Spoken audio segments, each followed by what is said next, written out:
에스더 이때를 위한 준비. 특별히 지난해에 제가 말씀을 읽다가 에스더서 4장 14절에 모르드게, 그러니까 에스더의 삼촌뻘 되는 모르드게를 통하여 하만이 꾸민 그 모의에 유대인들이 절하지 않는다고 해서 가지나 포로로 잡혀왔는데 다 죽게 되는 위기가 놓여 있습니다. 그때 모르드게는 후궁이 되어서 왕후가 된 이 에스더를 찾아가서 조카에게 너를 왕후 삼은 것이 이때를 위함인 줄 누가 아느냐라고 4장 14절에. 그래서 제가 이 말씀이 마음에 그렇게 꽂히고 어쩌면 이때를 위하여 우리에게 예수 믿게 하고 하늘 땅 교회를 세우고 이때를 위하여 우리를 자녀 삼아 주셨다고 하는 믿음이 생기면서 오히려 이때를 위해서 우리를 준비시켰기 때문에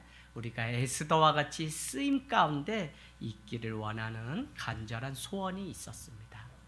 여러분, 역사라고 하는 것은 작고 큰 만남을 통해서 이 만남이 모여서 한 사람의 인생이 되고 한 나라의 역사가 되는 것입니다.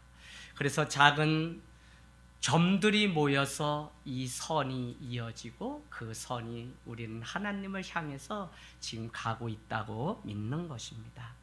그래서 우리가 살아가면서 가장 중요한 것은 누구와 만나느냐가 우리 인생의 전부일 수 있습니다. 한 사람의 인생을 생각해 보면 누구를 만났기 때문에, 오늘 제가 여러분을 만났기 때문에 하늘 땅 교회가 존재하고 또 여러분이 저를 만났기 때문에 또 이와 같은 아름다운 역사를 준비하고 있는 것입니다. 설령 살아가면서 잘못된 만남도 있을 수 있습니다. 그럼에도 불구하고 이 만남을 끊고 맺는 일조차도 만남이 한 사람의 인생의 역사라는 것을 보면 얼마나 잘해야 되는 중요한 숙제인지 우리는 생각해 보게 됩니다. 그런 면에서 예배를 드리는 이 시간, 우리가 하나님과의 만남을 가졌다는 것은 우리 인생의 역사에 있어서 얼마나 중요한 것일까요? 정말 아무리 좋은 많은 만남이 있다고 해도 하나님과의 그 만남이 있지 않으면 우리는 세상에서 살아가는 만남은 결국 나의 유익과 나의 어떤 이익과 내가 살고 죽는 이를 위해서 갖는 만남에 지나지 않는다는 것입니다. 오늘 예배는 먼저는 하나님과의 만남인 동시에 성도들 간의 만남입니다. 성도는 거룩하신 신랑 되신 예수 그리스도를 만나기 위하여 거룩한 삶을 살아가는 신부를 향하여 성도라고 말씀하고 있습니다. 거룩한 신부들끼리 연합하여 지체를 이루며 예배하는 이 시간이 그래서 얼마나 중요한지 모릅니다. 저는 오늘 말씀의 결론을 이렇게 내리고 싶습니다. 한 번의 만남도 과소평가하거나 소홀히 하지 말라는 것입니다. 특별히 오늘 이 말씀은 여러분이 아수에르라고 하는 왕을 이제 만나기 위하여 왕후를 새롭게 이렇게 선발하는 과정 가운데 있는데, 마치 이 사건은 거룩하신 하나님을 만나고 예수 그리스도를 만나기 위하여 준비하는 성도, 우리 신부의 삶과 똑같다는 것입니다. 그래서 우리 성도들은 오늘 에스더가 준비하는 이 일과 같이 한 번의 이 만남, 이 예배, 한 번의 이 주님 앞에 드리는 예배를 과소평가하거나 소홀히 여기지 말아야 된다는 것입니다. 우리는 거룩한 신부와 거룩하신 신랑 되신 하나님과의 혼례 예식 가운데 있는 것이 이 예배입니다. 그래서 이 예배가, 이 예식이 정말 잔치로 끝나려면 이 예배를 잘 준비하는 신부의 자세가 중요한데, 그런 면에서 이 예배를 오늘 어떻게 준비해야 되는지 에스더의 삶을 통해서 우리는 보게 됩니다. 그러면서 여러분께 드리는 중요한 한 가지는, 잔치에 오면서 그 잔치의 주인이신 예수 그리스도, 오늘 왕이신 그분의 마음에 우리가 드는 일에 집중하고 관심을 가져야지, 우리는 자기 연민과 동정과 자기 뜻을 이루기 위해서 오늘 이 예식 예배의 혼례에 오게 되면 얻는 것이 아무것도 없게 됩니다. 그래서 주님은 제자들에게 말씀하시기를 누구든지 나를 따르려거든 자기를 부인하고 자기 십자가를 지고 나를 따르라고 말씀하셨다는 것입니다. 그것은 무엇이냐면 자기 동정과 자기 연민, 자기의 죄의식을 여전히 마치 당연한 양 그렇게 여기면서 우리는 주님 앞에 오기 때문에 이 거룩한 잔치가 깨지는 겁니다.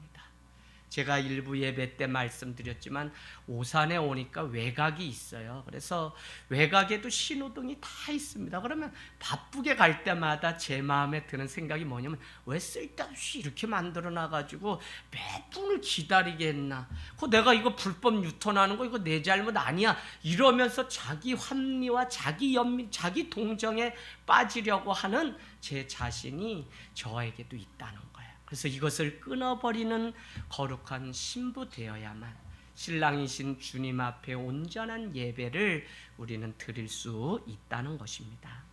여러분, 오늘 이 에스더 다시 한번 우리가 복습하면서 계속 가면 페르시아의 바벨론은 속국이 되고 이 바벨론에 이미 남유다는 또 속국이 되었고, 어쨌거나 남유다와 북이스라엘은 아수르와 또 바벨론의 침략을 당해서 나라를 잃게 되었는데, 그것조차도 이제 다 한 덩어리의 속국 가운데 있는데, 그것이 뭐냐면 페르시아 제국의 속국이 되어서 오늘 포로로 잡혀간 사람들이 유다 사람들입니다.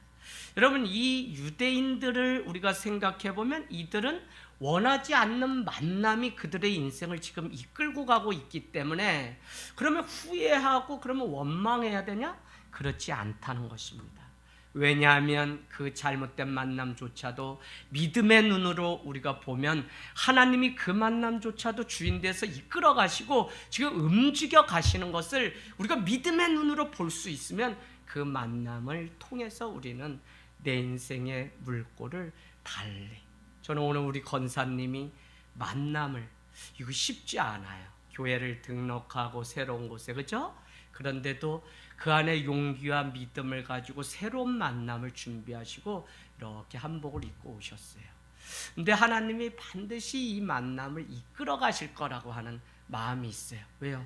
저도 이 손이 매일 따뜻하지가 않아요. 어떨 때는 찰 때도 있어요. 그렇지만 주님이 주관하시고 이끌어 가시기 때문에 그 안에 하나님의 사랑의 온기가 있는 줄로 믿습니다. 여러분, 우리의 만남을 이끌어 가시는 하나님의 섭리를 우리는 에스더서를 통해서 계속적으로 보고 있고요. 여러분은 한번 이 말씀을 이잡도 잡는데 한번 이렇게 눈여겨서 보기를 원합니다. 여전히 살아계신 그 주님은 우리의 원하지 않는 만남조차도 이끌어 가시고 당신의 살아계심을 우리 가운데 보여주기 위해서라도 이 만남을 하나님의 뜻 안에서 이끌어 가신다는 것입니다. 여러분, 아수에로 왕은 그가 가지고 있는 그 권세와 달리 1장 1절 다시 가보실까요? 127지방을 다스릴 정도로 능력 있는 힘을 가졌던 사람이 바로 페르시아의 아하수에로 왕입니다. 그는 127지방을 다스릴 뿐만 아니라 2절에 보니까 수상궁에, 왕이 머무는 궁입니다. 수상궁의 즉위에서 돌아가게 되고 왕이 된 지 제3년에 큰 잔치를 배설하게 되는데, 그 뜻은 제가 말씀드렸다시피 그리스와의 전쟁을 앞두고 지방에 있는 사람들의 힘을 얻고자 이 큰 잔치를 180일 동안 배설하고 7일에 잔치를 연 지 7일 만에 큰 사건이 벌어지는 것을 우리는 보게 됩니다. 여러분, 왕후가 오늘 이 잔치의 꽃이 되어야 함에도 불구하고 와스디라고 하는 왕후는 그 사람들의 간청을 듣고서 아하수에로 왕이, 그래요, 빨리 내시를 보내서 그 왕후를 초대하여 그의 아리따움을 무 백성들에게 드러냅시다라고 그렇게 얘기했죠. 어디요? 11절 12절 1장 11절 12절. 그런데 내시가 가서 왕의 명을 청하였더니 단번에 싫어했다고 하는 것을 우리는 보게 됩니다. 오늘 다른 사람들의 지지를 얻고 힘을 얻는데 마치 왕의 힘이라고 하는 것은 얼마나 온 나라를 뒤집어서 가장 아리따운 여인을 왕으로 삼은 것조차도 힘이고 권력일 수 있는데 이 중요한 시점에 왕으로 즉위한 지 3년이 되는 어느 날 큰 사단이 벌어져서 더 이상 그래서 그날부터 막 이 엄청난 일들이 벌어지기 시작한 겁니다. 당시 왕의 권세를 여러분과 집중해서 보지 않았지만 1장 6절 7절 가보세요. 1장 6절 7절. 그날 잔치를 배설하고 여는데 그 1장 6절 7절에 뭐라고 돼 있냐면 7일 동안 5절 끝에 보니까 잔치가 베푸는데 6절 백색, 녹색, 청색 휘장을 자색하는 배줄로 대서 기둥, 은고리에 메고 금과 은으로 만든 걸상을 화반석, 백석, 운무석, 흑석을 깐 땅에 진설하고 이번에는 금잔으로 마시게 하니 잔의 모양이 각기 다르고 왕이 풍부하였으므로 어주가 한이 없었다. 그러니까 어쨌거나 여러분은 뭐 다른 거 다 거두절미하고 그 잔의 모양이 어떻고 뭐 얼마나 뭐 이거보다도 오늘 이 구약의 시대에 화려한 색깔이 등장했다는 것은 마치 요셉이 다른 형제들과 달리 색이 있는 채색 옷을 입음으로 인하여 형제들에게 미움을 받았던 것처럼 색깔 하나 내는 게 쉬운 일이 아닙니다. 그렇죠? 심지어는 돌조각을 갈아서 황토 색깔을 내고 꽃잎을 다져서 무엇을 내고 숯을 쪄서 시커먼 색을 내고 뭐 이런 시대에 살아가던 때이기 때문에 오늘 여기에 등장하는 이 색은 왕만이 누릴 수 있는 권세고 능력이라니까요. 여러분 그래서 이 말씀 하나하나가 그냥 가벼운 게 아니라 다 사실은 의미가 있는 거예요. 자, 이것은 여러분이 잘 보시면 알지만 마치 어디와 똑같냐면 저기 한번 가볼까요? 요한계시록. 언젠가는 나누겠지만 요한계시록 여러분 17장으로 가겠습니다. 17장 가서 여러분 이렇게 얘기합니다. 천사를 데리고 가서 이 지옥, 소위 지옥이 어떤지 설명을 해줘요. 근데 그게 뭐냐면 17장 1절에 보니까 이리로 오라 많은 물 위에 앉은 누가요? 큰 음녀가 큰 음녀 동그라미 쳐놓으세요. 지옥에 가면 이 큰 음녀가 다스리게 되는데 2절에 보니까 땅의 임금들도 그와 더불어 음행하였고 땅에 사는 자들도 그 음행의 포도주에 취하였다 하고 3절 곧 성령으로 나를 데리고 광야로 가니라 내가 보니 여기서부터 중요합니다. 큰 음녀인 여자가 붉은빛 짐승을 탔는데 그 짐승의 몸에 하나님을 모독하는 이름이 가득하고 7머리와 10뿔이 있으며 그 여자는 언제 구체적으로 자줏빛과 붉은빛 옷을 입고 금은 보석 진주 꾸미고 손에 금자는 뭐 쭉 해서 가증한 물건들을 가지고 있어요. 이게 여러분 지옥을 의미하는 대표적인 그러니까 이 세상적으로 사람의 눈에 볼 때 이 화려하다는 것이 중요한 가치가 될 수 없다는 것을 말씀드립니다. 그러면 주님이 우리에게 주시는 가치는 무엇이냐면 요한계시록 21장에 한번 가볼까요? 21장 9절 10절 여러분 천국을 이렇게 얘기합니다. 21장 9절 10절 7 대접을 가지고 마지막 7 재앙을 담은 7 천사 중 하나가 나와서 내게 말하여 이르되 이리 오라. 똑같죠? 이리 와서 보라는 거예요. 내가 신부 곧 어린 양의 아내를 너희에게 보이리라 하고 성령으로 나를 데리고 크고 높은 산으로 올라가 하나님께로부터 하늘에서 내려오는 뭐요?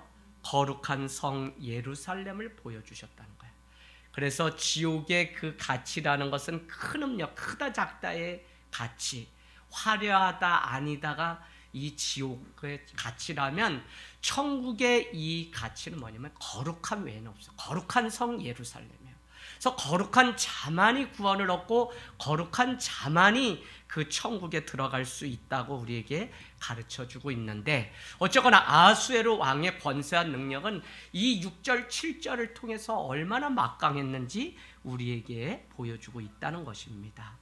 그러나 여러분, 오늘 왕후가 되어서 왕이 가진 이 화려함에 관심을 가질 것이 아니라 그가 가져야 되는 관심은 왕 자체에 있다고요.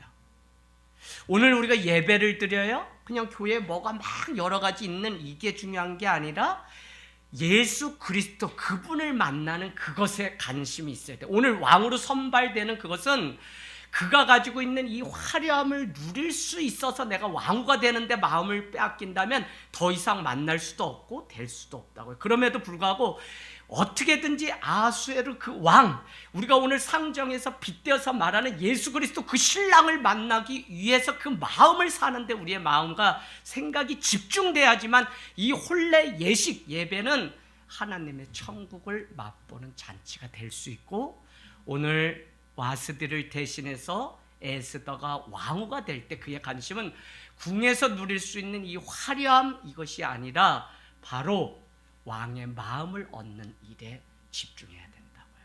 여러분, 우리가 드리는 예배, 우리의 신앙이 마치 이 왕이신 예수 그리스도의 관심을 갖지 않게 되면 우리는 세상 먹고 살고 뭐 여기에 신앙이 이용될 뿐, 그냥 한 주 내 성경은 먼지 쌓이고 나는 상관없이 그냥 살다가 줄날만 오는 신앙에 지나지 않아요.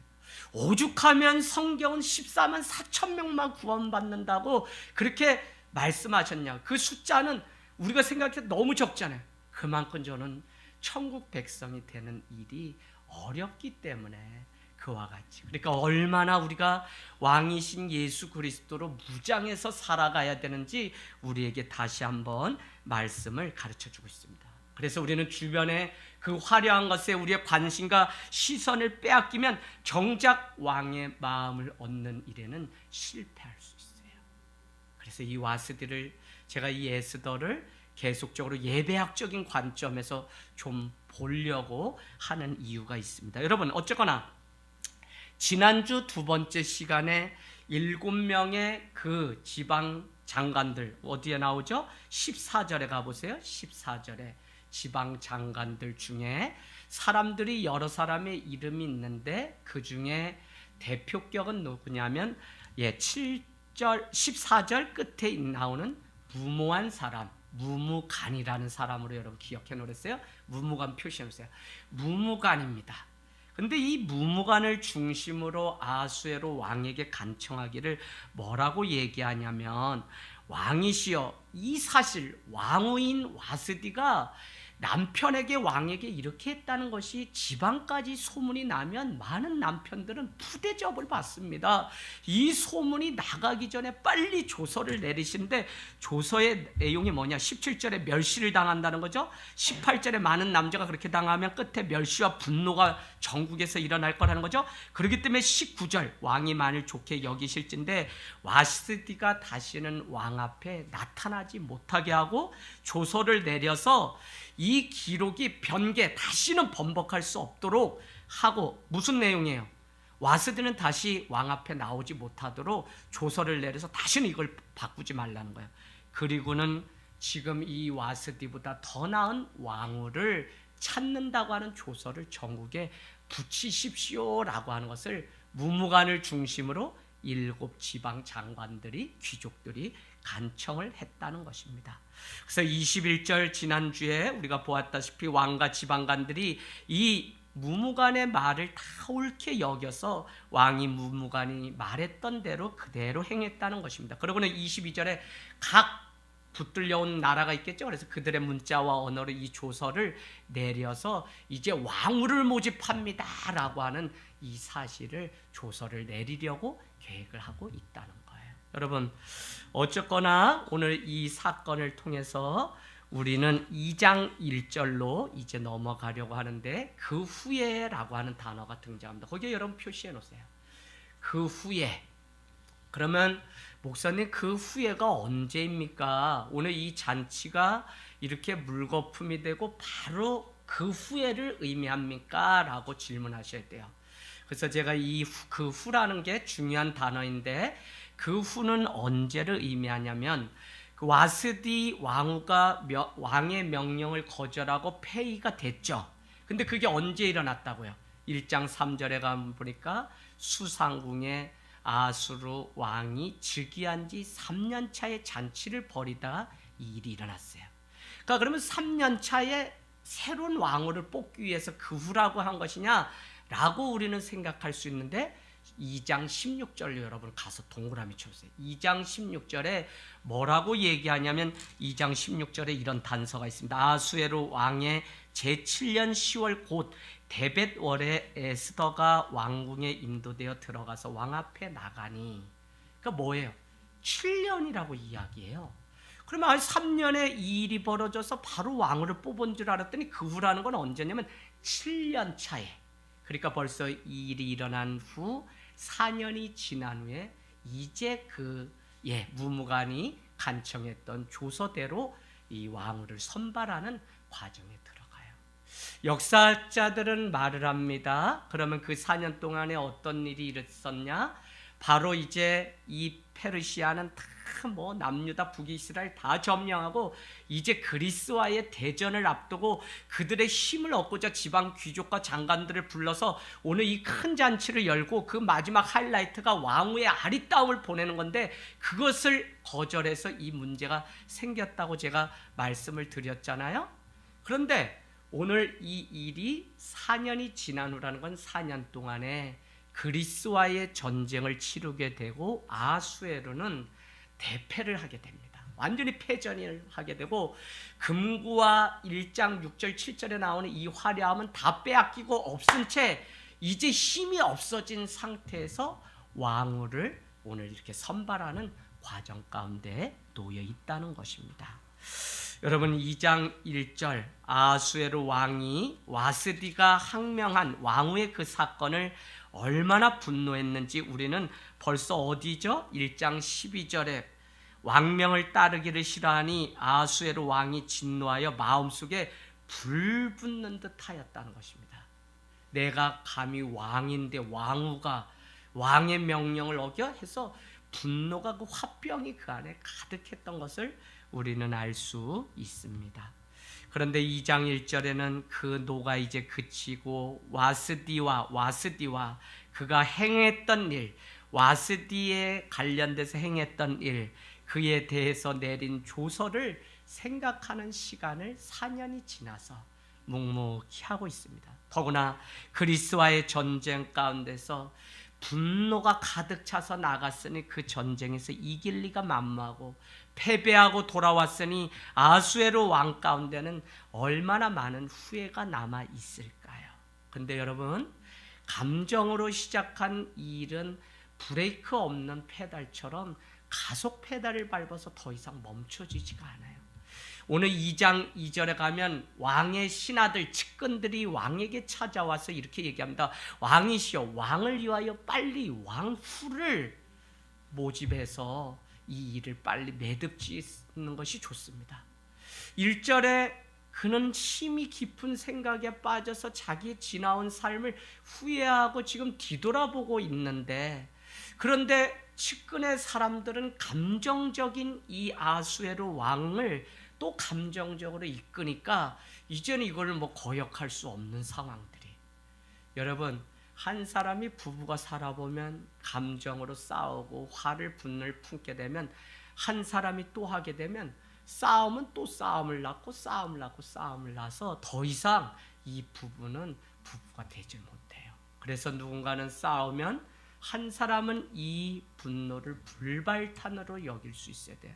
우리 안에 계속적으로 일어나는 이 감정을, 분노를 하나님 앞에 그럴 때일수록 나와서 이 염려와 근심과 두려움을 불발탄으로 만들기 위해서 우리는 왕이신 예수 그리스도 앞에 나오고, 그분을 만날 때 주시는 은혜를 먹을 때만 우리는 이것이 더 이상 감정이 아니라 하나님이 주시는 은혜로 불발탄이 되는 것을 경험하는데, 주 안에서 결혼하고 주 안에서 만났음에도 불구하고 이 원리를 결혼하면 사람 대 사람의 문제로 감정적으로 처리하려고 하기 때문에 가정의 평화가 다 깨지는 것을 우리는 늘 보게 됩니다.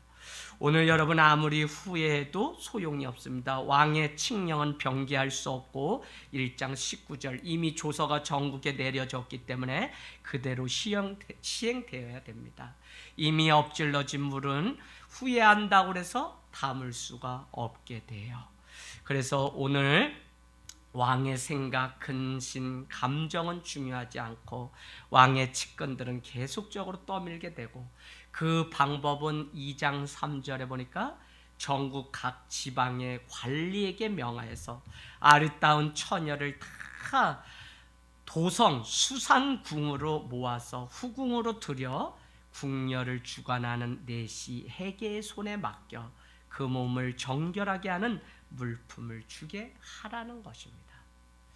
나는 좀 이렇게 아수에로 왕은 자기가 살아온 삶 때문에 좀 멈춰섰고 또 전쟁을 실패하고 왔기 때문에 좀 이렇게 돌아볼 시간이 필요했을 텐데 그 측근들은 이 일을 막 이제 밀어붙이는 일들이 있는데 각 지방 장관들에게 빨리 얘기를 해서 아립답다고 하는 여자들은 다 올려보내서 이 후궁으로 일단 삼고, 여러분 이 후궁이 되면 어떻게 되냐면 하룻밤씩 왕이 들어가서 만나요. 이게 무슨 육체적인 그런 게 아니라 바로 이 한 번의 만남에 성공하지 못하면 왕후가 될 수 없고, 제가 이 주석을 연구하면서 얼마나 이 일이 재밌냐면 후궁으로 일단 선발이 돼서 궁 안으로 들어가야 되거든요. 여기도 어려운 거예요. 그런데 더 놀라운 거는 하룻밤씩 왕이 들어가서 만나는데 그날 이제 다음 주부터 보겠지만 향품과 모략으로 그 신부가 준비를 잘하고 있지 않으면 그 마음을 살 수 없기 때문에, 그러면 어떻게 되냐? 궁 안에 들어간 이상 왕후가 되지 못하면 평생 고향으로 돌아가지 못한 채 어떻게 해요? 궁녀로 사는 거예요. 그러면 부모 형제 다시 만날 수 없고, 그러니까 뭐 아니면 도의 인생이 오늘 왕후 선발 대회라는 거예요. 그래서 하나님의 은혜가 아니면 도저히 왕후가 될 수 없다니까요. 더구나 무슨 자격이 있는 것도 아님에도 왕후가 됐다면 그건 전적인 하나님의 은혜, 우리가 정말 아무 자격이 없는데 구원받은 하나님의 백성이 된다고 하는 그것은, 저 천국에 입성한다는 것은 전적으로 하나님의 은혜지 우리에게서는 아무 의의가 있을 수가 없다는 것입니다. 사랑하는 여러분, 오늘 이 말씀이 얼마나 재밌냐면 빨리 와스들을 대신할 왕후를 선발하라고 명령하게 되고 주문하게 되고, 우리는 어떤 일이든 감정으로 행한 일은 브레이크 없는 가속 페달을 밟아서 누구도 멈출 수 없는 사건으로 발전되어 간다는 것을 보게 됩니다. 그래서 우리는 감정 대신 말씀에 반응하는 존재가 바로 성도라는 것입니다. 인생 아무리 많은 거 설명해 봐도 여러분, 인생은 내가 무엇에 지금 반응하며 살아가느냐가 내 인생이에요. 모든 사람들이 변하여 다 새 사람이 돼야 되는데 교회를 다니고 예수를 믿어도 여전히 살아온 방식을 떠나지 않고 옛날 살아온 그 방식, 그 환경에 따라서, 감정 따라서 살아가기 때문에 변화가 없어요. 특별히 사람들을 만나보면 그 사람이 어떤 사람인지 말만 해보면 알 수 있어요. 왜요? 그 사람은 늘 부정적인 생각과 상처와 그것에 사로잡혀서 살아가는 사람이라면 그 인생도 그렇게 살아갔다는 증거예요. 그래서 여러분, 오늘 예수 그리스도를 만나 인격적으로 하나님의 말씀을 알게 되면 우리는 자기 연민이나 자기 추측, 자신의 바람을 이루고 자신의 감정이 아니라 하나님의 말씀에 반응하는 존재가 될 때 우리는 신앙인이고 그가 구원을 얻을 수 있다는 것입니다. 저는 성도는 거룩한 무리인데 그 삶은 다른 어떤 것보다 하나님의 말씀에 반응하는 존재가 바로 성도라고 생각됩니다. 감정이라는 것은 어차피 즉흥적이기 때문에 아무리 좋을 때 좋아도 그 감정적인 것은 후회가 남기 마련입니다. 오늘 아하수에로 왕은 일처리를 감정적으로 했고 그 주변 사람들은 또 그 감정을 앞세워서 모여들기 시작했습니다. 여러분, 부정적인 생각에 내 인생을 반응하고 빼앗기게 되면 우리는 아무리 신앙생활해도 한 번도 주님의 제자로 서 있지 못해요. 저는 아주 이 한국교회가 코로나를 통해서 진짜 성도인가, 진짜 목회자인가, 진짜 교회인가, 진짜 우리가 참다운 사랑을 하고 있는가, 진짜가 무엇인가에 대한 숙제만 이제 남았는데, 여러분 각자가 주님 앞에 진짜 하나님의 자녀, 주님의 제자로 세워지는 시간이 돼야 되기 때문에 우리는 이 시간을 가볍게 여기거나 이 한 번의 예배를 소홀히 여겨서 그냥 대충 세상 따라가는 대로 살아가다가는 우리가 모든 것을 잃어버릴 수 있다는 거예요. 그래서 여러분, 이 한 번의 이 만남, 감정에 반응하는 것이 아니라 우리는 하나님의 말씀에 반응을 하는 존재가 되어야 되는 것입니다. 당시 왕후가 바로 되는 것이 아니라 후보가 되어서 수천 명의 후궁 안에 선발되어야 합니다. 고향을 떠나 수상궁에 들어가면 행복이 보장되냐? 그렇지 않습니다. 다시는 고향으로 돌아가지 못하게 돼요. 만일 한 명만 선발하는 왕후가 되지 못하게 되면 궁녀로 평생 살아가야 됩니다. 그러므로 선발대에 참여하는 것 자체가 오 아니면 도가 되는 것입니다.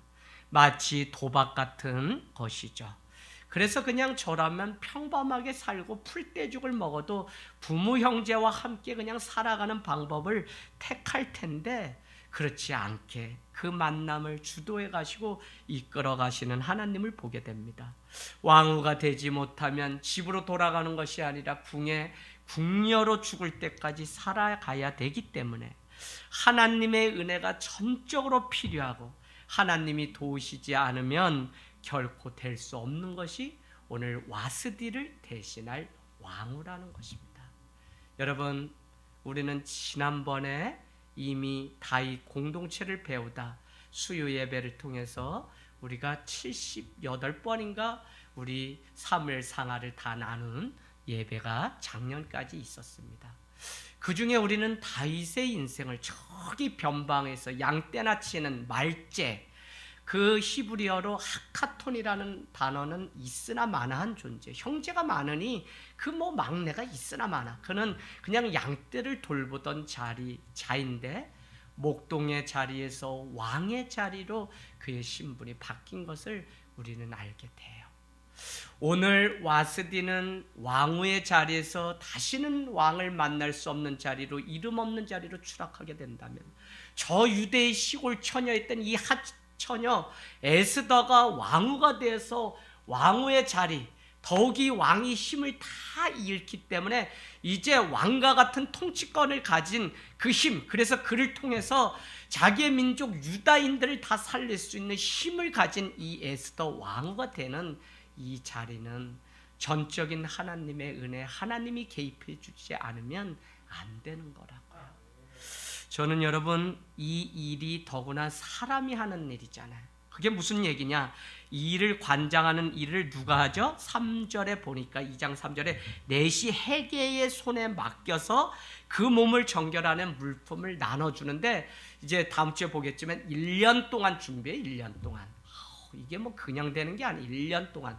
그리고 그 말씀이 12절에 벌써 나오네요. 처녀마다 차례대로 아하수에로 왕에게 나아가기 전에 여자에 대하여 정한 규례대로 12달 동안 행하되 6달은 몰약 기름만 쓰고 6달은 향품과 여자에게 쓰는 다른 물품 써서 몸을 정결하게 한 다음에 그냥 왕을 아련하는 그 과정을, 그러니까 1년 동안 후궁으로 일단 들어가서 그 많은 준비된, 그래서 제가 이 한 번의 만남을 소홀히 여기지 말고 과소평가하지만, 이거는 하나님과도 그렇지만 세상 우리 만남조차도 한 번의 이 만남을 소중하게 여기는 사람이 바로 인생을 승리하는 것입니다. 그런데 오늘 이 일을 관장하는 사람이 넷이 누구라고요? 헤게라는 거예요. 헤게. 그러니까 중요한 것은 헤게의 눈에 먼저 들어가야 돼요. 헤게의 눈을 완전히 가려놓던지, 아니면 진짜 이 에스더가 삐까번쩍 누가 봐도 저 사람 연예인 아니야? 와, 우리 동네에 누가 나타났대, 이 정도가 돼야 되는데, 아니 유대 시골 처녀 포로로 잡혀와서 때깔이 구워야 뭘 잘 먹었겠어요. 그냥 저나 그냥 에스더나 거시기 하겠지, 얼마나 낫겠어요. 그런데 결론적으로 보면 그가 왕후가 되었다는 것은 엄청난 일이죠. 그러니까 오늘 사람이 하는 일이기 때문에 눈에 유독 들어오는 그게 있어야 되는데, 오늘 사람이 하는 일은 선발 기준도 명확하지 않기 때문에 아무 소득 없이 끝날 수 있는 대회라고요. 여러분이라면 그래도 한번 왕과의 만남을 위해서 모험해 보시겠습니까? 우리 이성애 집사님 모험해 보겠어요? 안 해요. 이양숙 집사님요? 그냥 나물 먹고 콩나물 국밥 여기 가서 사 먹고 하는 게 낫지, 거 금잔에다 나도 안 할 것 같아. 나도 안 해요. 그런데 여러분, 이게 하나님이 에스더가 원하지도 않았는데 이 일을 몰아가셨다니까요. 저는 전혀 관심조차도 갖지 않았을 것 같습니다. 물론 미모가 뛰어나야 되고 조건이 왕궁에 맞는 배경이 있어야 돼요. 가장 큰 문제는 이방 여인이면 안 되고요, 페르시아 여인이어야 됩니다. 왜 우리가 이것을 알 수 있냐면, 모르드게 삼촌이 뭐라고 얘기하냐면 이렇게 얘기하죠. 어디에다가 얘기합니까? 저기 보면 자기가 유대인인 것을 10절에 2장 10절 에스더가 자기의 민족과 종족을 말하지 아니하니 이는 모르드게가 명령하여 말하지 말라고 했다고요. 이렇게 거짓말을 다 쳐야 되는 상황이에요. 이거 발각되면 그냥 한 번에 가는 거예요. 그런데 여러분, 이거 뭐 안 될 수도 있는데 뭘 이거 그냥 콩나물 국밥 먹으면 되지, 뭐 갈비 뜯으러 갔다가 죽을 일 뭐 있어요? 나 같으면 안 할 것 같아. 근데 하나님은 이 일을 주관자가 되어서 움직여 가신다고요. 여러분, 하나님이 계획하신 모든 만남은 우리 신앙의 눈으로 보면 생명을 살리고 구원하는 목적에 오늘 우리가 성도 되고 우리가 교회 되고 우리가 만난 거지 다른 목적은 없어요. 그러면 오늘 한 사람이 왕후가 되고 왕의 그 간택 가운데 눈에 들었다고 하는 그것은 하나님이 적어도 주관하신다면 그 백성 유다인들을 살리기 위한 하나님의 계획이 그에게 있었다는 겁니다. 그렇기 때문에 이 엄청난 일들을 주님이 주도하셔서 만들어가는 것을 우리는 볼 수 있습니다.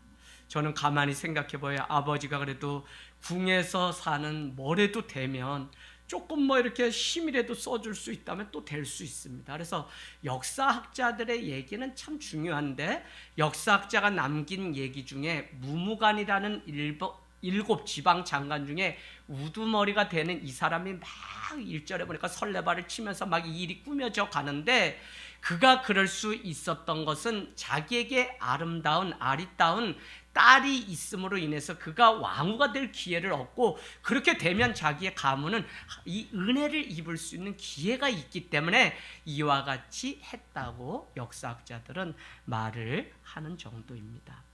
여러분, 어쨌거나 이방 여인이요 포로로 잡혀갔어요. 의지할 것이라고는 하나도 없습니다. 그럼에도 불구하고 이 만남을 계속적으로 움직여 가시는 분이 하나님이라는 거예요. 여러분이 새로 발령받고 어느 곳에 오고 또 직장 일을 하고 또 누구를 이렇게 선생님을 고용하고 많은 일들 만남이 있어요. 그런데 그 만남이 그냥 우리가 해서 내 눈에 맞는 그 사람이 선택한 것 같지만, 사실은 우리는 믿음의 눈으로 보면 하나님이 보내셨다고 믿는 믿음으로 본 거예요. 오늘 권사님, 우리 집사님 멀리서들 오셨는데, 제가 왜 단 한 번 만나고도 헤어질 때는 축복하면서 늘 이렇게 헤어지냐면, 저는 제가 힘을 써가지고 저기서 이렇게 오신 것도 아닐 뿐더러, 심지어 우리 송재성 목사님 일본에서 선교사 사역하시다 이렇게 오셨는데 하늘 땅에 오셨단 말이에요. 제 노력이 아니에요. 그럼 하나님이 보내신 선물인데, 이 선물이 며칠간 머물고 이 교회에서 무슨 일을 하고 어떤 일을 했든지 하나님이 필요해서 이 공동체에 심어 놓으셨다면, 내가 할 수 있는 것은 그냥 축복하고 잘 이 만남을 아름답게 가꾸는 것 외에는 없습니다. 할렐루야. 그래서 여러분, 이 사람의 만남을 쉽게 생각하는 사람은 절대 인생을 성공할 수가 없습니다. 정말 이 작은 만남이 모여서 하나님 나라의 일을 이룰 수 있기 때문에 그렇다는 것입니다. 저는 이 특별한 일에 좀 뽑힌다는 게 얼마나 어려운 일인지 지금까지 살아오면서 많이 경험을 했습니다. 아무 배경이 없으면 남보다 특별하게 잘하는 것이라도 있어야 되죠. 제가 지난번에 우리 교회의 목사님하고 보고 싶어서 강원도 횡성 출신인데 집사님이 너무 가난하게 사셨어요. 수도공고 졸업하고 겨우 삼성에 입사하시고 그 후에 카이스트 공부해서 뭐 지금은 대표이사로 자수성가했어요. 그래도 목사님하고 그 옛날 사역 때 만났는데 찾아오셨어요. 이번에 오셔서 살아온 삶을 이야기하시는데 아무 백그라운드가 없는데 삼성에 입사하는데 그냥 면접관들이 질문을 하더라는 거예요. 이제 공고 막 졸업하고 뭐 했으니 뭐 그렇죠. 더구나 시골 출신 먹은 것도 없고. 그런데 묻는 질문이 뭐냐면 당신이 다른 사람들보다 잘하는 걸 얘기하라. 그래서 세 가지를 얘기했는데 제가 이제 기억은 잘 안 나는데 그 첫 번째가 뭐였을 것 같아요. 그냥 시골 촌사람입니다. 고민하다가 재치 있게 나온 말이 장작 패기를 얘기했대요. 저는 나무 세워놓고요 독구질까지 큰걸 쉐리하면 가운데가 바짝 갈라지면서 요거는 제가 지지 않습니다. 그랬더니 면접관 뭐 상무막 이런 분들이 씨 웃으면서 얘가 뭐 좀 잘못된 애인가 그래서 또 다른 거 잘할 수 있는 거 있냐 그랬더니 두 번째는 더 기가 돌을 들 줄 개구리를 잡을 줄 안다 그랬더래요. 그랬더니 이거는 이 사람이 떨어지려고 한 거지. 그런데 면접관들은 이것도 그 사람만이 잘할 수 있는 특별한 일이라고 생각해서 삼성의 말단 직원으로 갔다가 공부할 기회를 얻어서 카이스트에 가고 자기 인생이 지금까지 온 간증을 저에게 하는 거예요. 저도 군대에 이렇게 진지 공사를 하는데 군단장님이 이제 오시기로 했다니까요. 그냥 강원도 꼴짜기 안에서 뭐 GP, GOP 안에서 뭐 낙이 뭐 있어요. 지나다니는 민간인도 하나 볼 수 없는 그 남자들끼리 맨날 땀내 나는 데서 그냥 그러고 있는데 군단장님이 이렇게 내려오신다고 하니까 대대장님이 이거 1급 비밀입니다. 예, 뭘 선물을 좀 해야 되는데 뭐 특별한 게 뭐가 없잖아요. 그러니까 그냥 토종 뭐 이렇게 토속품 중에 뭘 해야 되는데 시골 출신을 선발하는데 제가 그때는 제가 이렇게 그래서 손을 번쩍 들었더니 막 전라도 뭐 시골 촌뜨기들 다 모였어요. 10명 정도. 여름에 얼마나 더워요. 그래서 무슨 좋은 보직 생기는 줄 알고 손을 막 들었더니 죄다 너 어디 출신이야 하는데 얼마나 막 긍휼한 눈으로 저는 뭐 버스도 안 다닌 동네 출신이고 이거 시골 출신이고 더 자랑해야지만 뽑힐 수 있거든요. 그래서 저는 전기불도 안 들어오는 동네에서 살았군요. 막 해서 10명 안에 어쨌거나 뽑혔어요. 근데 명령이 뭐냐면 군단장님 드릴 더덕을 좀 캐오라는 거예요.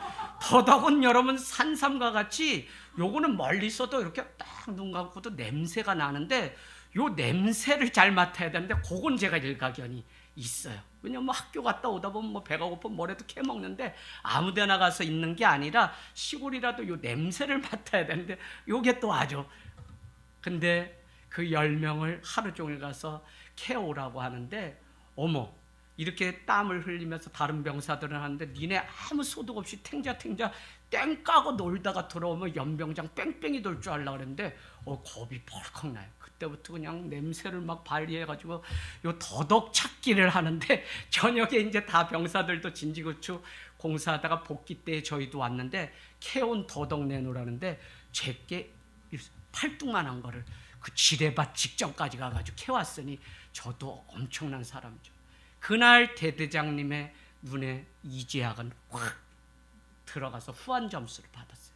그리고는 해바에 내려와서 신앙생활을 상병 1호번까지 막 하는데 주일이면 군대 교회에도 성가대가 있고 다 그런 거잖아요. 그럼 병사들에게 유일한 사만의 소도와 같이 어떤 힘과 권력이 미치지 않는 유일한 곳이 어디냐면 교회. 그럼 거기 가면 그냥 자기 직속 고참 외에는 다 계급이 높아도 아저씨라고 부르고 이래요. 더구나 성가대 자원에서 하면 죄다 우리 독수리 교회는 그냥 돼지 목담 뭐 소리도 좋지 않은 애들이 그냥 그 땡 까고 라면 먹고 싶어가지고 다 손을 들어서 성가대가 엄청 많을 텐데 그 40여 명 성가대원들이 마치고 나면 60 트럭이 올 때까지 어떻게 그냥 놀아요. 가만히 아무것도 안 하고. 그럼 그 설거지 40명분 해야 되는데 그거를 제가 계속 맡아서 했어요. 어느 날 대대장님 사모님 권사님이 보시고서 너무 좋게 보시고 우리 부대에 있던 군종 목사님이 가시고 법사님이 이렇게 연대에 오게 되면서 군종이 이제 그 목사의 역할을 감당해야 되는데 권사님이 대대장님에게 치맛바람을 일으켰는데 이재학 상병 11중대에 있는데 그 사람이 대대군종병 됐으면 좋겠다. 여러분 아시다시피 저는 고3 때 매일 절간든 아들 다 고3 때 교통사고 나서 이제 예수 믿고 한 3년 4년 신앙생활하다 21살에 늦게 군대를 갔는데 뭐 얼마나 한 경력도 짧은데 당장 150명 되는 그 부대에 설교를 아침 저녁 다 해야 돼요.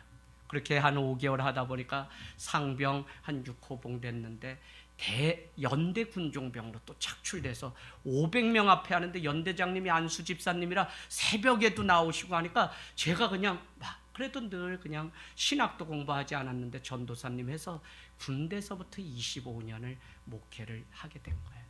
그때 사람을 살리고 그때 생명 살리는 그 만남, 선택받는 일이 없었다면 아마 목회자의 일은 가지 않았을 거라는 생각이 들어요. 그러니까 우리가 이렇게 뭐 선택을 받는다는 거, 이 특별한 이 만남 안에 내가 지명돼서 그 안에 쓰임 받는다는 것이 여러분 쉬운 게 아니에요. 엄청나게 어려운 일인데 제 인생을 송두리째 이곳에 옮겨 놓았던 것이 그 한 번의 만남 때문에 이루어졌다면 저는 이 만남 순간순간을 어떻게 살아가느냐가 우리의 인간 됨됨이고 인생이라고 생각이 듭니다. 우리는 살아가면서 이와 같은 일을 만나기가 얼마나 어려운지 잘 압니다. 그래서 많은 사람들은 왕후가 되는 그 일을 노력이나 시도조차 하지 않으려고 하는 것입니다.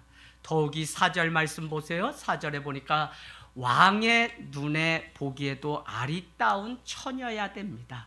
여러분 아리따다 아름다운 처녀라고 하는 것이 무엇일까?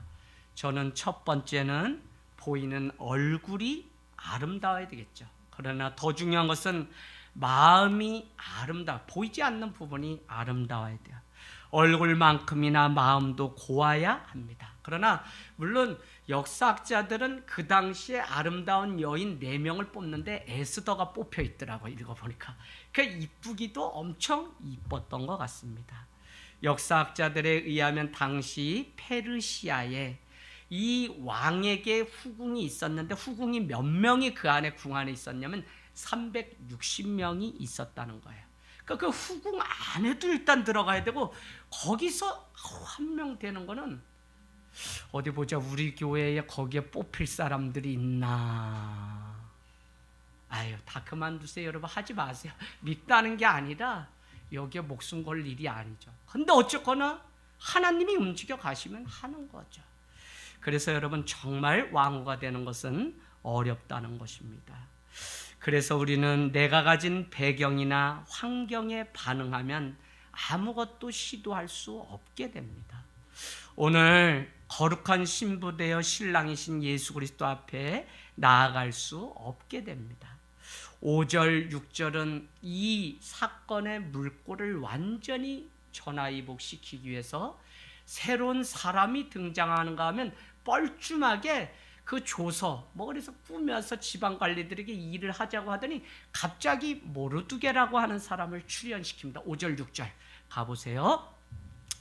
자, 그래서 도성 수산에 한 유다인이 있으니 그 이름은 모르두게라. 그는 베냐민 자손이니 기스의 증손이요 시므의 손자요 야일의 아들이요 전에 바벨론 왕 느부갓네살이 예루살렘에서 유다왕 여고냐는 유다왕 여호야긴입니다. 다른 이름으로 백성을 사로잡아 갈 때 모르두게도 함께 사로잡혀갔더라라는 것입니다. 일단 모르두게에 대해서 족보를 자세히 기록한 것을 보면 모르두게는 포로로 잡혀오기 이전까지 화려한 그 유다의 한 가문이었다는 것을 우리는 알 수 있습니다. 모르두게가 여호야긴과 함께 바벨론에 나이가 먹어서 이렇게 와서 잡혀왔다면 역사적인 나이로 하면 120세가 됩니다. 근데 오늘 함께 잡혀왔다라고 하는 그거는 이 모르두게가 나이가 돼서 잡혀온 게 아니라 그는 그냥 어린 나이거나 그랬을 것이고 누가 잡혀왔냐면 할아버지 기스가 끌려올 때 함께 왔다고 보는 것이 바람직하다는 그 계산법이 나옵니다. 그런데 여러분, 이 모르드게에게는 사촌 하닷사가 있다고 7절 말씀은 기록해 놓았습니다. 하닷사는 우리가 잘 아는 에스더입니다. 그는 부모가 없고 용모는 곱고 아리따운 처녀입니다. 영문을 알 수 없지만 느부갓네살 왕이 침공해서 바벨론 때 부모를 잃어버렸든지 아니면 영문은 알지 못하지만 부모가 없기 때문에 그와 가까운 사촌지간이었던 모르드게가 그를 자기 딸처럼 길러주고 있었다는 것입니다. 여러분, 페르시아로 에스더라고 하는 것은 샛별, 별이라고 했습니다. 별을 보고 동방 박사들은 예수 그리스도를 따라와서 예수님 생명을 만났던 것처럼 오늘 에스더는 유다인들을 살리는 별이었습니다. 그의 히브리 이름이 하닷사이고 그의 페르시아 이름은 에스더입니다. 우리가 볼 때 왕후가 될 수 있는 조건은 지금 하나도 없습니다. 그런데 에스더는 왕이신 하나님의 은총을 입기 때문에 그의 운명이 바뀔 수 있었던 것처럼 오늘 말씀의 결론은 어떤 인생이든지 하나님의 은총을 입고 은혜를 입으면 우리의 운명도 바뀔 수 있다는 것을 이 에스더는 우리에게 가르쳐주고 있습니다. 예수 그리스도를 만나면 누구든지 그 인생이 바뀔 수 있다는 사실을 성경 전체는 우리에게 가르쳐주기 때문에 우리는 감정이 아니라 예수 그리스도 이 말씀에 반응하는 존재가 되면 우리의 인생의 운명은 얼마든지 바뀔 수 있습니다. 우리는 자신의 운명에 찾아올 하나님의 은혜를 단 한 번을 쉽게 간과하지 말고 그 기회를 붙잡아야 됩니다. 어느 정도로 단 1초를 은혜를 잊고 단 1초와의 만남일지라도 우리는 주님 그 이름만 불러도 인생이 바뀌기 때문에 하나님과의 그 만남을 쉽게 생각하면 안 된다는 것입니다. 하나님이 우리 인생을 향하여 부으시는 은혜를 경험하기만 하면 오늘 에스더가 이제 왕후가 되는 이 사건처럼 우리의 인생도 바뀔 수 있습니다. 그러니까 분명한 건 뭐냐? 왕에게 관심이 있어. 왕의 마음에 왕을 만나는 일에 관심이 있어야지 궁의 화려한 거 왕과 누리는 그것에 성도가 되면 교회 그 교회 가면 뭐를 누릴 수 있다. 이거는 다 속는 거예요. 속지 마세요, 여러분. 그 교회 차라리 말씀이 있고 그 교회 뜨거운 사랑이 있으면 그것이 우리가 좋은 교회를 선택하는 기준이 돼야지 커피숍 있다 커서 유치원을 운영한다 이런 거는 있다가 바람 불면 다 없어지는 거지 개뿔 아무것도 아닙니다. 그래서 성도는 늘 하나님 말씀이 기준되고 말씀에 반응할 때 우리는 말씀으로 빚어졌기 때문에 말씀 따라 걸어가야만 구원이 우리의 목전에 하나님의 은혜로 베풀어 주는 것입니다. 우리가 하나님을 만날 준비만 하고 있으면 하나님이 찾아오셔서 만나만 주시면 그 인생은 완전히 바뀌게 되는 거예요. 그래서 우리가 해야 되는 것은 나의 화려함, 궁의 화려함이 아니라 하나님의 마음에 붙들리게 되고 그 마음을 사기만 하면 그 인생은 대박 끝이 나는 겁니다. 그래서 우리가 지금 신앙생활을 하고 이런 환경 때에 무엇에 우리의 관심과 우리가 무엇을 얻는 것에 관심 가져야 되냐? 오늘 아수에로 그 왕의 관심을 샀기 때문에 한 명이 선발되는 그곳에 조건과 배경이 아무것도 없고 이방 여인임에도 불구하고 속이고 이 일을 감행하는 이에게 은총이 임하니까 그는 완전히 다른 삶, 저기 유대 시골 처녀가 왕후의 자리로 인생이 바뀌는 것을 보게 됩니다. 여러분, 하나님의 마음에만 들면 우리의 인생은 얼마든지 바뀔 수 있습니다. 참 지혜로운 사람은 아내는 남편의 마음을, 남편도 그래요. 왕이 아니에요. 아내의 마음을 사고 자녀는 부모의 마음을 사면, 그래서 어떤 애들이 지혜롭고 아주 영특하냐, 자녀를 키워봐도 요 시기가 꼭 저 맞아야 되는데 안 그래요. 형아가 벌써 한 대 맞았다 그러면 우리 용년이만 해도 벌써 요게 나인데 올까봐 설거지하고 수세미 잡고, 물론 이게 좋은 건 아니죠. 근데 눈치들이 얼마나 빠른지, 몽둥이 들고서 때리려고 하다가 그냥 내려놓고 계속 해줘 이렇게 할 경우가 있습니다. 여러분, 하나님의 이 특별한 은혜를 입는 거, 저는 청년들에게 늘 얘기합니다. 야, 나 봐라. 야, 나 작지. 우리 집사람 뭐 크다 그래도 우리 집사람도 뭐 그냥 큰 거지 뭐 얼마나 뭐 거인입니까? 그런데 두 사람이 결혼해서 특별히 하나님의 은총이 임했는데 아빠, 엄마, 외모, 뭐 얼굴 다 초월하시는 주님의 은혜가 누구냐면 큰애 용화라는 애야. 181. 내 노력이 들어갔어요? 청년들 막 이렇게 애가 작을까 봐요. 뭐해요 막 그래요. 아니야, 아빠 엄마 얼굴 초월하시는 주님의 은혜가 있어. 기도만 해. 나는 가졌을 때, 임신했을 때 신구약을 2번 읽었어. 그러니까 주님 앞에 기도 많이 해. 근데 하나님은 공평하시고 균형추를 늘 유지하시는 분이기 때문에 한 놈이 유난히 큰 은혜를 입으면 한 애는 정교 1번이 되기 때문에 용연이는 또 정교 1번. 그리고 둘이 합쳐놓으면 큰 것도 아니고 작은 것도 아니고 그냥 중간이에요, 중간. 근데 여러분, 이렇게 하나님의 특별한 은혜는 우리 인생 가운데 어떤 모양으로든지 이 우스갯소리 같지만 늘 있다니까요. 그래서 그 한 번의 만남, 주님과의 그 만남을 늘 사모하고 그 안에만 우리가 있게 되면 어떻게 된다고요? 우리는 여러분 하나님의 은혜를 입고 인생이 얼마든지 바뀔 수 있습니다. 에스더가 왕국의 화려함보다 왕의 마음을 얻기 위해서 1년간 노력하는 말씀을 다음 주부터 보게 됩니다. 결국 그것이 에스더가 수상궁에 들어가는 비결이고요. 에스더가 왕후가 되어야 하는 것은 하나님이 다 아십니다. 이와 같은 때를 위해서 태어난 순간부터 하나님은 에스더를 준비하고 계셨으니까요. 오늘 에스더서에는 하나님이란 단어가 한 번도 등장하지 않고 기도, 율법, 말씀과 같은 성경적인 용어가 한 번도 표현되지 않았기 때문에 심지어 종교개혁자였던 칼뱅과 루터조차도 에스더서를 한 번도 설교하지 않았다고 말씀드렸습니다. 그럼에도 불구하고 하나님이 기도, 믿음 이런 말이 없다고 해도 그 안에는 여전히 보이지 않는 하나님의 손길이 역사를 운행하고 움직여 가시는 거예요. 목사님, 저희 요새 하나님 없는 것 같아요. 하나님 막 이래요, 어떤 분들. 그래도 여러분, 하나님은 그 인생조차도 한 번 택한 자녀는 버리지 않고 놓치지 않기 위해서 지금 기도하시고 십자가에 우리 위해 중보하고 계십니다. 우리 자녀들 있죠? 그냥 여러분 열심히 믿음 생활하고 다만 가정 안에서 어떻게 사는 게 참 믿음인지 또 여러분이 보여주세요. 다 하나님의 말씀 가운데 자란 자녀는 다 돌아와요. 제가 우리 자녀도 늘 걱정되는 부분이 그런 게 있죠. 이놈이 성령으로 거듭나야지 이제 20살 되고 사회 나가면 어떻게 살든지 지가 하나님 앞에 살아야 되는데 그럼에도 불구하고 그래도 말씀 가운데 그래도 예배를 드려도 한 번 더 드렸으니 하나님이 책임져 주시겠지 그 믿음으로 자녀를 바라보니까 걱정 안 하지.